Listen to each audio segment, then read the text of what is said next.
The wind across the high chaparral spoke in a language of dust and ghosts. It was a sculptor's wind, patient and cruel, carving the mesas into monuments of forgotten time.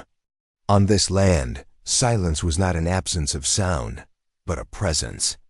It was the weight of the sky, the memory in the stones, the patient waiting of things that had been there forever and would be there long after men were gone. Corbin knew this silence. He had sought it out, wrapped himself in it like a shroud.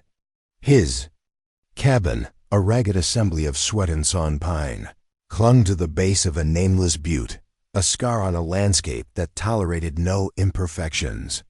He had come here not to build a life, but to let one unbuild itself, piece by painful piece.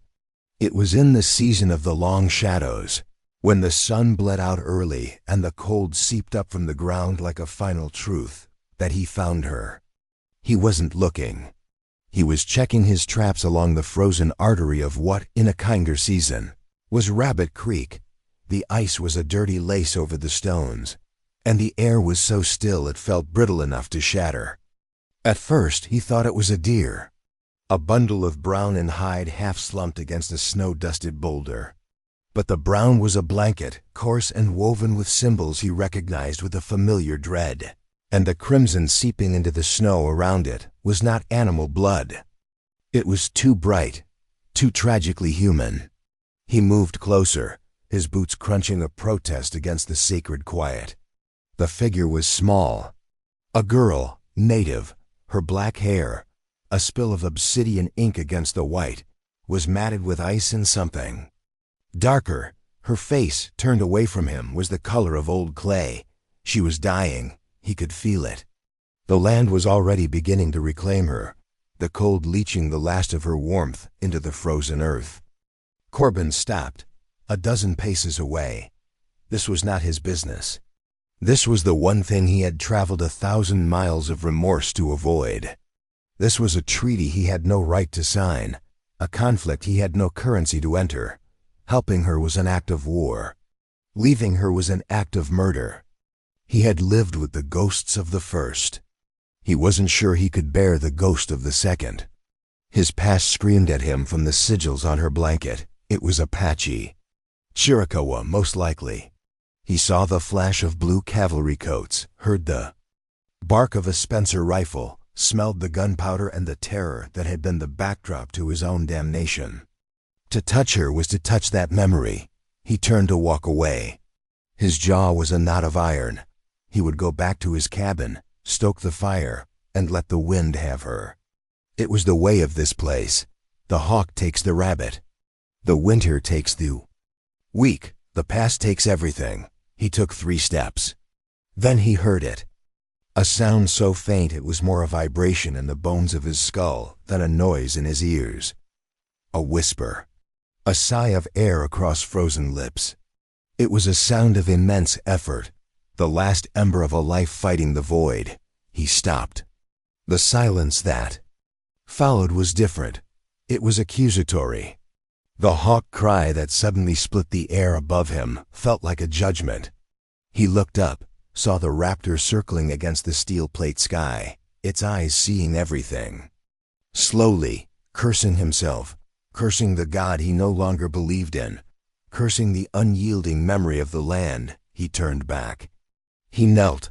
The cold of the snow bit through the knee of his canvas trousers. He gently, so gently, turned her. Her face was a mask of placid suffering. She couldn't have been more than 12 or 13 winters old. There was a gash on her temple, ugly and deep, but it was the unnatural stillness of her body that spoke of a deeper wound. Her eyes were closed, the lashes frosted. He slid his hands under her, expecting the dead weight of a corpse. But she was terrifyingly light, as if she were already half spirit. As he lifted her, the blanket fell away slightly, and he saw it. A dark spreading stain on the deerskin dress beneath, high on her side. A bullet wound. Not fresh, but not old enough to have finished its work. It was seeping, a slow, patient theft of her life. This was no accident. This was the work of men. His kind of men. He wrapped her tightly in her own blanket, a cocoon of familiar wool against the alien set of his canvas coat. As he stood, cradling her against his chest, her weight was nothing, but the burden of her was immense. It was the weight of a history he could not outrun. He started the long walk back to his cabin, each step a reluctant commitment. The world was a monochrome of white snow, black rock, and gray sky. The only color was the fierce, defiant crimson that had announced her presence. As he reached the crest of the ridge overlooking his solitary dwelling, she stirred. Her head moved against his shoulder, a bird-like tremor. Her lips parted, and a single breathy word escaped, a sound not meant. For his ears, a name that landed on his soul like a burning coal. The soda-h a ... The word was a key, and it unlocked a door in his mind he had nailed shut years ago. It was a name of power, a name whispered in fear around cavalry campfires. The name of a war chief who had vanished into the Dragoon Mountains. A ghost who could not be caught, a leader whose people had been systematically broken and scattered. He had just picked up the daughter of a legend, or his ghost. He carried her across the threshold of his cabin into the dim, wood-smoke-scented air. He had not just brought a dying girl into his home. He had invited in the entire bloody, unresolved history of the frontier. And he knew, with a certainty that chilled him more than the wind, that her people would come looking. They would not be as merciful as the winter. The cabin was a cell of his own making, a confessional with no priest. The walls, chinked with mud and moss, had absorbed his silent penance for 5 years. They smelled of pine, solitude, and the faint, metallic tang of regret. Now they held a new scent, the smell of damp wool, sacred herbs woven into a blanket, and the fever-sweet scent of a wound. He laid her on his own cot, a rough platform of wood and rope, softened by a thin mattress stuffed with corn husks and a single, worn wool blanket. She sank into it, a small, dark shape in the gloom, her breath a shallow, rhythmic catch. He lit a second lantern, the yellow light throwing their shadows onto the log walls, 2 ghosts dancing in a silent tableau. He was no hero. The word was a bitter ash in his mouth. Men like him didn't save people. They made orphans. They made widows. They made the maps that led other men to slaughter. He had been a scout once, not for the army, not officially. For a territorial militia, a pack of sanctioned wolves paid by the head, their righteousness fueled by whiskey and fear. He'd had a gift for the land, an eye for a hidden trail, a feel for where water could be found. A gift he had used to lead men to places that should have remained hidden, sacred. There was one place in particular, a small, unmapped canyon where a band of Chiricahua, mostly women and children, and the old, had taken shelter. They called it Willow Creek Rest. The militia captain had called it an infestation. Corbin had guided them to the canyon's rim, his gut twisting into a cold, hard knot. He'd seen the smoke from their cook fires, heard the distant laughter of a child. He had told the captain it was a hunting party, small, not worth the effort. The captain had smiled, his teeth yellow in the twilight. All the better, he'd said. Corbin hadn't fired his rifle. He had stood on the ridge, a statue of shame, while the valley below became a canvas of screams and gunpowder smoke. He had watched as blue-coated men rode down unarmed people. When it was over, he'd turned his horse and ridden away, the captain's laughter chasing him, a sound more damning than any bullet. He had ridden until his horse gave out, then walked, shedding his old life like a snake sheds its skin, until he found this place of raw, quiet judgment. He had lost his own family long before that. A wife, Sarah, and a daughter, Lily, taken by a fever that swept through their settlement like a prairie fire. Lily had been 6. She'd had hair the color of corn silk and eyes that held the blue of a summer sky. Sometimes in the deepest pit of the night, he still heard her calling for him. The grief had hollowed him out, and the shame had filled the empty space. Now another man's daughter lay in his bed. He worked with a grim, practiced efficiency. He built up the fire in the stone hearth, the flames pushing back the encroaching cold. He heated water in his only cast-iron pot. As he worked, the girl was silent, but her presence was a constant low hum of accusation. He needed to see the wound. He hesitated, his hands hovering over the deerskin dress. It felt like a violation, another in a long line of them. But leaving. The bullet to Fester was a death sentence.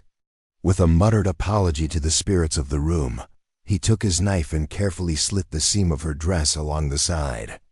The material peeled back to reveal the wound. It was worse than he'd thought. Angry, inflamed, the skin around it a bruised purple. The bullet was still in there, lodged against a rib.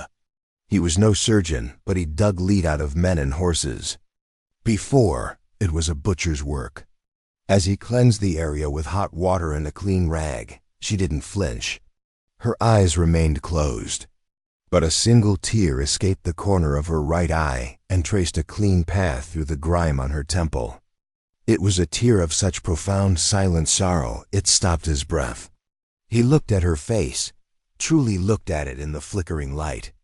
He saw the high, proud cheekbones, the strong line of her jaw, and he saw something else. On her wrists, peeking. From beneath the sleeves of her dress were faint, silvery lines, old scars, not from struggle or accident. They were precise, patterned. Ritual scars, marks of passage, of grief, or of a vow. She was not just a child.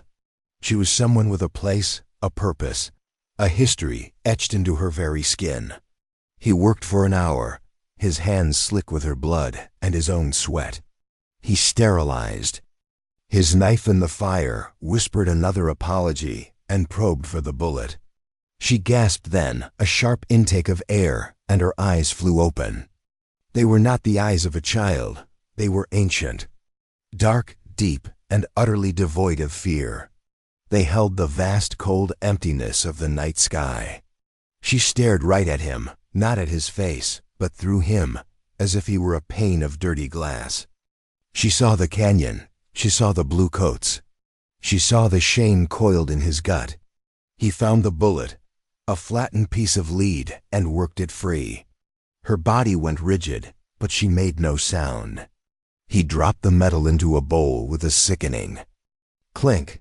It was a .44 caliber round, the kind used in a Colt Peacemaker, the kind the militia captain had carried. He packed the wound with a poultice of chewed yarrow and plantain leaves, a remedy an old trapper had taught him. Then he bandaged it tightly with strips torn from his own cleanest shirt. He pulled her blanket back over her, tucking it in tight. He sat back on the small wooden stool, exhausted, the smell of her blood thick in his nostrils. The cabin felt smaller, the air charged. 2 wounds, 1 shelter. His, a gaping hole in his soul. Hers, a hole in her side. He wasn't sure which was more likely to kill them both. She was still watching him. Her dark eyes followed him as he moved to the hearth. He stoked the fire, adding another log. The flames leaped up, casting dancing shadows. Her gaze was fixed on the fire now, but with an intensity that was terrifying. She wasn't watching the flames. She was watching something inside them, a memory, a face, a burning wiki-up. He could almost see the reflection of a forgotten Holocaust in the black mirrors of her eyes. Their silence was a physical thing. It was a third presence in the room, a heavy blanket woven from his guilt and her pain. It was louder than the crackle of the fire, louder than the howl of the wind outside. It was the sound of 2 worlds colliding, 2 histories reckoning in the flickering light of a single lonely lantern. Days bled into a fragile, suspended reality. The world outside the cabin ceased to exist, replaced by a universe bounded by 4 log walls. It was a place outside of time, a fever dream of shared breath and unspoken histories. Corbin moved with a quiet reverence, his usual brusque movement softened. as if a loud noise might shatter the delicate truce they had formed. He nursed her. He brewed willow bark tea for the fever, a bitter drink she took without protest, her eyes never leaving his. He made thin broth from a stringy rabbit he'd snared, spooning it carefully past her lips. He changed the dressing on her wound twice a day. The inflammation began to subside, the angry purple softening to a bruised yellow. The life that had been seeping out of her was slowly, cautiously, returning. He learned the rhythms of her silence. He learned the slight furrow of her brow that meant pain, the subtle softening of her jaw that meant a moment of peace. She never spoke a word, not his language, not hers. Communication was a thing of gestures, of held gazes, of a shared bowl of broth passed between them. One afternoon, while she slept, he went through the small deerskin pouch that had been tied to her belt. He did it not out of curiosity, but necessity, looking for anything that might help. Inside, he found a small, smooth stone with a lightning bolt painted on it, a single hawk feather, and a bundle of dried herbs that smelled of sage. And something else, something deeply sacred. There was nothing to identify her, nothing to say where she had come from, other than the name she had whispered. And then he found it. Tucked in a fold of her blanket, a place he hadn't thought to look, was a single tarnished brass button. A U.S. cavalry button. The eagle was faded, but unmistakable. His blood went cold. He had seen hundreds of them. Worn them, even for a short, misguided time before the militia. But this one felt different. It felt like a piece of evidence. A clue to how she had come to be bleeding by the creek. Had she been found by a soldier? Cared for by one? Or had this been torn from a coat in a struggle? The possibilities warred.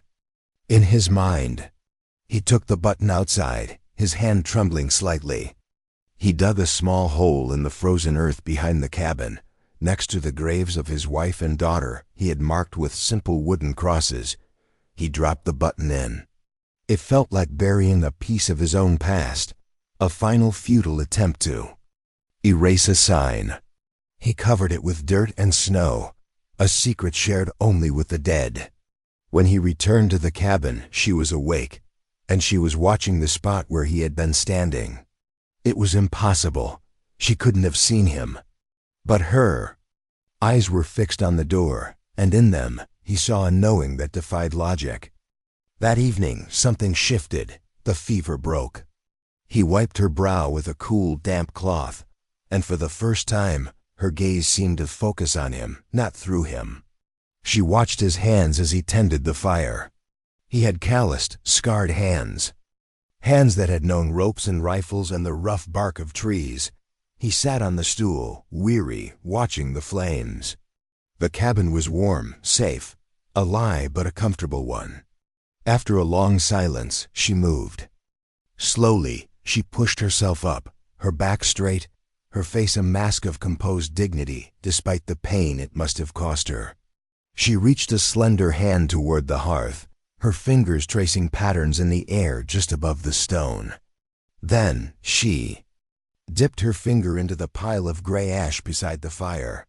On the flat stone of the hearth, she began to draw. Her finger moved with a strange, fluid grace. First, a line that snaked and bent, a river. Then, 3 sharp peaks, mountains, the 3 sisters. He recognized them. They were a day's ride south. Then, she drew a circle of stones. A camp. Beside it, she drew a stick figure, tall, with something that looked like a feather in its hair. She tapped the figure, then looked at him, a question in her eyes. He shook his head. He didn't know. She wiped the ash away with the heel of her hand and drew again. This time, it was a single figure, a man on a horse. The horse was drawn with surprising detail, its head high, its tail a flourish. The man was just a shape. She stared at the drawing for a long time. Then, she added something to the man's chest, a small circle. A button. Corbin's heart hammered against his ribs. She looked at him, her eyes holding his. There was no accusation in them, only a deep, bottomless well of inquiry. Who was the man with the button? Was he the one who shot her? Was he the one who helped her? He didn't have an answer. He could only shake his head, a gesture of profound ignorance and helplessness. She accepted his answer with a slow blink. She wiped the stone clean again. The interrogation was over. He felt a strange sense of loss, as if he had failed a crucial test. He had nursed her body, but he could not touch the wound in her memory. He turned back to the fire, the silence.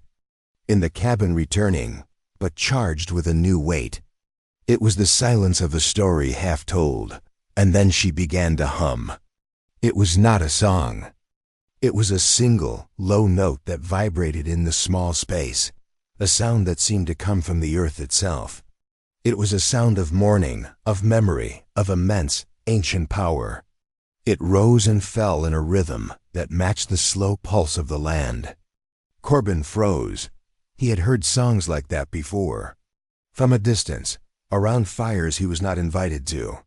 They were songs of ceremony, songs of summoning. He realized with a sudden gut-wrenching certainty that the hum was not for him. It was not for her own comfort. It was for someone else, someone outside, someone listening. The fragile dream of their sanctuary shattered. The silence was over. The quiet before the storm had just broken. And he knew, as he listened to her haunting, resonant call, that the storm was coming. It was already on the horizon, riding on the back of her song. The sun had not yet breached the jagged teeth of the eastern mesas when the world went still. It was a silence deeper than any Corbin had known, a void that swallowed the whisper of the wind and the crackle of the fire. The very air in the cabin seemed to grow thick, heavy with anticipation. He had been awake all night, sitting on the stool, his shotgun across his lap, watching the girl. She had stopped humming hours ago and had fallen into a deep, peaceful sleep, as if her work was done. Corbin felt it before he saw it. A pressure change. A shift in the weight of the world. He rose slowly, his joints protesting, and moved to the cabin's single small window. He scraped a patch of frost from the glass with his thumbnail. What? He saw stole the air from his lungs. On the ridge opposite his cabin, where the pre-dawn light was just beginning to paint the snow in shades of ghostly blue and gray, stood a rider. A single figure on a pinto pony, as motionless as the rock formations around him. He wasn't armed with a rifle, at least not one Corbin could see. He simply sat, a dark silhouette against the burgeoning light, watching. A sentinel. Corbin's heart began a slow, heavy drum against his ribs. One rider could be a hunter, a scout, but he knew better. This was a message. He pulled on his boots and his heavy coat, his movements deliberate, every sound magnified in the profound stillness. He did not look at the girl. He could feel her presence, a small, warm anchor in the sea of dread that was rising around him. He stepped outside. The cold was a physical blow, a slap of reality. The air smelled of snow and pine and something else. Ozone, the scent of an approaching storm. He stood on his small porch, a lone figure in a vast, empty landscape, but it was not empty. As his eyes adjusted, he saw them, emerging from the dissipating fog in the creek bed, from the shadows of the junipers and the folds of the land. More. Riders, silent, appearing as if they had sprung from the earth itself. 10, 20 more. They did not form a line of attack. They arranged themselves in a wide, silent crescent, their ponies stamping softly, their breath misting in the frigid air. They were armed with bows, with lances, with old rifles. But no weapon was raised. They did not need to. Their presence was the weapon. It was a display of power, of history, of a patience that could outlast mountains. The land went utterly quiet. Every bird had ceased its call. Every rustle of a hidden creature was stilled. The only sound was the frantic thunder of Corbin's own heartbeat. Then, from the center of the arc, a figure dismounted. He moved with a stiff, measured grace, a man who had seen more winters than the pines on the ridge. He was tall, his face a mask of noble severity, his long gray hair held back by a simple leather band. He wore a buffalo robe, its fur frosted. With the morning's chill, this was DeSoto Hay, the legend. The ghost. And he was not a ghost. He walked forward, not toward Corbin, but toward the side of the cabin. His hand rested on the shoulder of a boy, perhaps 10 years old, who walked beside him with a solemnity that mirrored the chief's own. The boy's eyes, dark and serious, were fixed on Corbin. DeSoto Hay stopped 20 paces from the porch. The collective gaze of 50 warriors fell upon Corbin. It was not a look of hatred. It was something far heavier. It was a look of judgment. A look that saw not just the man standing before them, but the color of his skin, the history of his people, the treaties broken, the land stolen, the promises turned to dust. Corbin's shotgun felt like a useless toy in his hands. He slowly, deliberately, leaned it against the cabin wall.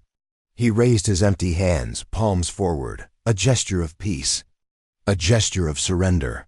For a long moment, nothing happened. The sun finally crested the ridge, bathing the scene in a cold, golden light. It glinted off the barrel of a rifle, the tip of a lance, the obsidian of a warrior's eye. Then, DeSoto Hay spoke. His voice was not loud, but it carried across the frozen space with the clarity of a striking bell. It was a voice accustomed to command, a voice that had been shaped by wind and sorrow and war. He did not speak the clipped, broken English of the trading posts. He spoke it with a formal, almost biblical cadence, as if he were translating from a language far older and more profound. "The girl who sleeps by your fire," he said, his eyes locking onto Corbin's.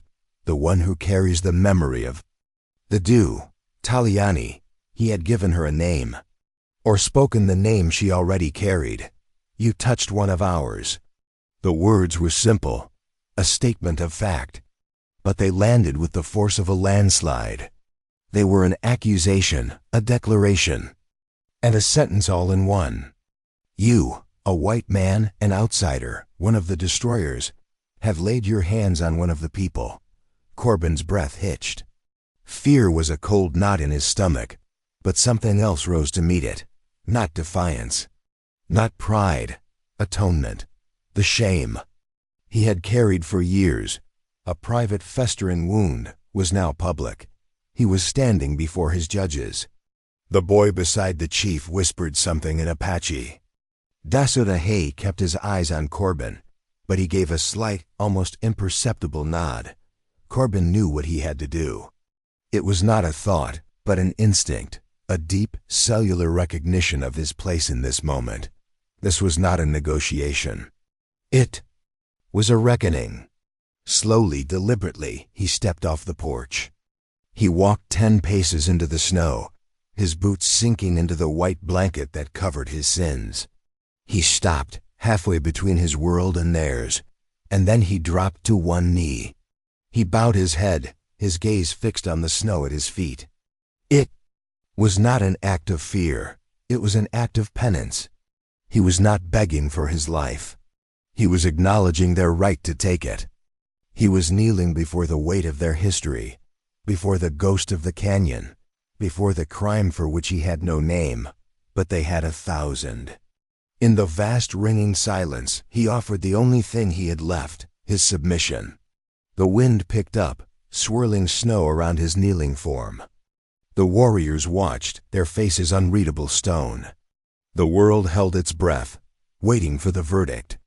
DeSoto Hay took a slow step forward, his moccasins making no sound on the snow.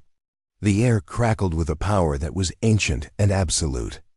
He stopped directly in front of Corbin, his shadow falling over the kneeling white man like the closing of a tomb.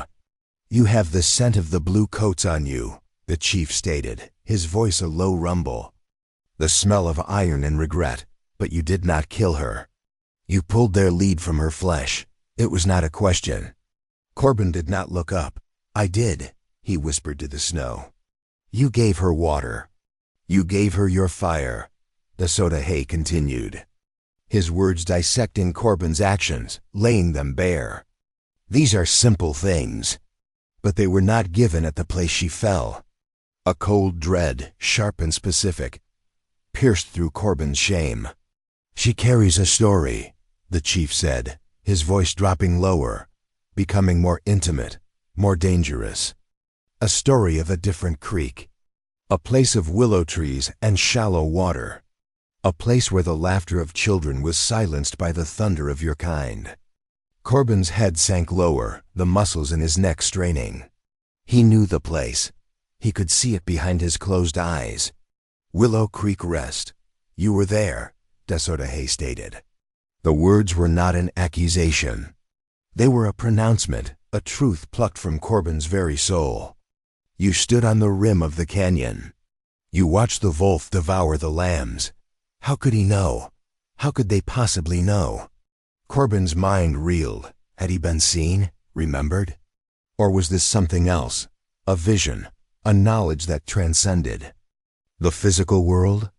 There are two kinds of poison, the chief said, his voice turning hard as granite. The poison that kills the body and the poison that kills the spirit. The men who rode into that canyon carried the first. You who stood and watched, you carry the second. It has been eating you from the inside out for many seasons. Corbin could not speak. A sob, dry and ragged, was trapped in his throat. We have come not for the girl, Dasotahe said, the words sending a shockwave through Corbin. She called us, and we answered. But we have come for the story. A story must be finished, or it will poison the land. He paused, letting the weight of his words settle in the frozen air. Taliani is the daughter of Kea, who was the brother of my wife. He fell at that creek, his song cut short. She was hidden in the reeds by her mother before the blue coats. Found her. She's the last of that bloodline. She is a seed. The first twist of the knife. He had saved the kin of a man he had watched die. The shame was so immense it felt physical, a crushing weight on his shoulders. But she is more than that, the chief continued, and now his voice was filled with a strange, mystical reverence. She is the one chosen to carry the memory. She does not just remember the canyon, she is the canyon. She saw a vision as the fever took her. She saw a man whose spirit was haunted by the ghost of that place. A man who carried the poison of watching. She saw that his spirit was the only one that could be called to account. She did not see a savior. She saw an ending to the story, the second twist. It was not a random act of mercy that had saved her. It was a targeted act of spiritual reckoning. She had been drawn to him, the one silent participant, the carrier of the unique poison of remorse. He was not her rescuer. He was her destiny. He was the final chapter. We will not take your life with a bullet or a blade, Dasotahe said, and Corbin finally looked up, his eyes wide with disbelief. That is your way. An ending of noise and blood. Our way is a way of balance. A debt must be paid. A story must be told in full. The chief turned and gestured to two of the warriors. They came forward, their faces impassive. They did not carry weapons. One carried a leather pouch, the other a clay bowl. Stand, the chief commanded. Corbin, his legs trembling, pushed himself to his feet. He stood before them, stripped bare, his soul laid open for their judgment. You carry the name of that place inside you, Dasotahe said. A name the blue coats never bothered to learn. A name you have tried to bury. Speak it. It was the test. Not a test of strength, but of truth. To give voice to his deepest shame. To offer it up to them. His mouth was dry. His voice was a stranger in his own ears.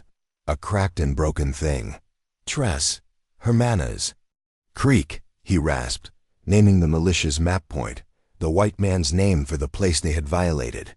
Dasotahe shook his head slowly. No, that is. The butcher's name for the block. Speak its true name. The one you heard whispered on the wind as you stood on the rim and did nothing. Corbin's mind flashed back. The name the scouts had used, mocking and dismissive, a name they had overheard from a captive. The name he had tried for years to forget. He took a deep, shuddering breath. "Baihe Lichie Bichu," he said, the Apache words feeling alien and sacred on his tongue. Red Clothing Creek, a name born of a story, not a map. A murmur went through the assembled warriors. It was a sound of acknowledgement, of confirmation. At that moment, the cabin door opened. Taliani stood there, wrapped in Corbin's own worn blanket. She looked small and fragile against the backdrop of the grim log wall, but her eyes were filled with an impossible strength.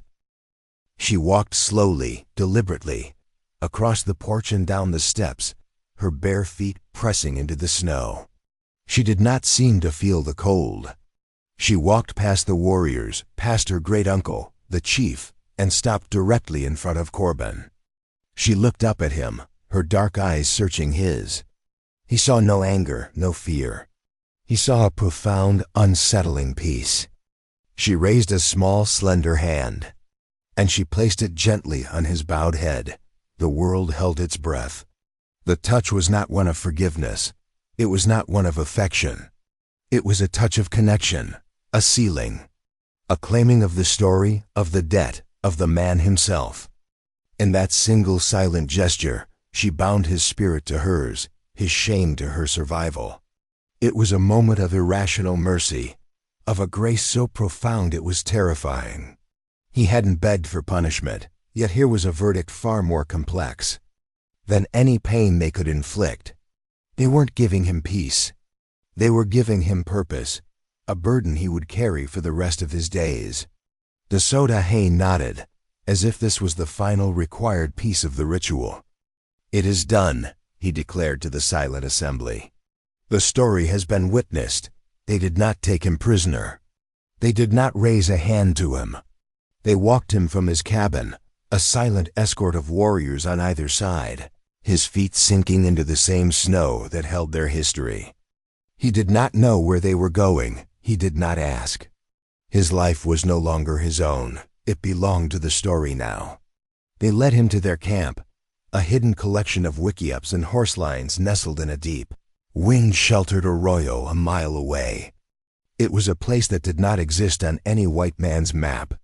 In the center of the camp, a great fire had been built, its flames reaching for the now bright morning sky. Drums began. A single hide drum, beaten with a slow, hypnotic rhythm that was the heartbeat of the earth. Then another joined, and another, until the air vibrated with the deep, resonant pulse. It felt like a funeral. He assumed it was for him. A ritual execution, more elaborate than he could have imagined. This, he thought, was the price. He had saved one life, and now he would pay for all the lives he had failed to save. He felt a strange sense of peace. It was a fitting end. He was made to stand before the fire, the heat searing his face. The people of the camp emerged from their shelters, their faces solemn, their eyes watching him with an unnerving intensity. They formed a wide circle around the fire. He saw Taliani. She stood beside De Soda Hay, no longer in his blanket, but wrapped in a beautiful robe of white doeskin, her hair braided with strips of red cloth. She looked like a princess, a priestess. A seed, the drums grew louder. The chanting began, a chorus of male voices, deep and guttural, singing a song of the mountains, of the wind, of battles fought and ancestors honored. Then, Taliani began the walk. She moved from her place beside the chief and walked toward the fire. Her steps were measured, graceful. She was walking into the heart of the ceremony. Corbin's blood ran cold. He thought he understood. It was a funeral pyre, not for him. For her, a ritual sacrifice to appease the spirits of the canyon, to cleanse the stain of his touch. An animal instinct roared to life inside him. He had not brought her back from the edge of death only to watch her walk into a fire. He lunged forward. No! The word was torn from his throat, a raw, desperate sound. Take me. It was me. It was my sin. Two warriors instantly blocked his path, their arms like bars of iron. They did not hurt him, but they held him fast. He struggled against them, his heart a wild bird in his chest. Dasodahe raised a hand. The drumming and the chanting stopped. The silence was absolute. This is not a death rite, white man. The chief's voice cut through the air. You do not understand. You see only endings. We see cycles. Taliani had stopped. She stood before the fire, its light dancing on her face. She was not afraid. She was radiant. She does not walk toward her death, Dasodahe said, his gaze fixed on Corbin. She walks to reclaim her name, a name made stronger by the story she now carries. A story you are a part of. He turned his gaze to the fire. But this fire is also for you. Before a new thing can be planted, the old ground must be burned. Your name, the name you carried in the time of your shame, must be given to the flame. The warriors released him. Corbin stood, breathing heavily, his mind struggling to comprehend. This was beyond his understanding, beyond the simple calculus of crime and punishment that governed his world. Taliani turned from the fire and looked at him. She spoke, her voice clear and strong, the first words he had ever heard her speak. She spoke in her own tongue, a string of melodic, powerful syllables. Dasodahe translated, his voice filled with a solemn gravity. She says the man who stood on the ridge is dead. The man who carried her from the creek is here. But he has no name. The chief stepped forward into the circle of firelight. He held a single eagle feather. We cannot make you one of the people. You do not carry our blood. But the spirits have woven your path into the fabric of our survival. You are no longer a ghost of the past. You are a guardian of the future. You will carry a new name, a burden and an honor. From this day forward, you will be known as Ak Ayazdahi.